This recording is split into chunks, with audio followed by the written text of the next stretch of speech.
राष्ट्रवादीकडून त्यांनी हा उमेदवारी अर्ज भरलेला आहे।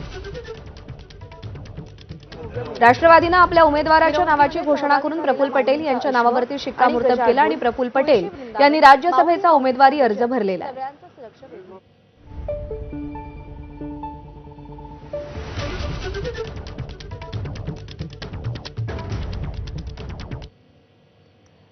तर प्रफुल्ल पटेल यांनी राज्यसभा निवडणुकीसाठी अर्ज भरलाय। छगन भुजबळ, अजित पवार आणि सुनील तटकरे, नरहरी झिरवळ, समीर भुजबळ यावेळी सोबत होते असं या दृश्यांमधून आपल्याला दिसतंय। विधिमंडळ सचिवांना पटेलांकडून अर्ज सादर करण्यात आलाय।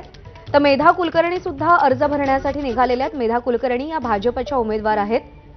तर राज्यसभेसाठी आता महायुतीच्या उमेदवारांनी अर्ज भरायला सुरुवात केली आहे। महाविकास आघाडीचे काँग्रेसचे उमेदवार चंद्रकांत खंडोरे देखील आज अर्ज भरणार आहेत। त्यामुळे आता राज्यसभेच्या निवडणुकीच्या दृष्टीनं एक महत्त्वाचं पाऊल या सगळ्या उमेदवारांनी टाकलेलं आहे।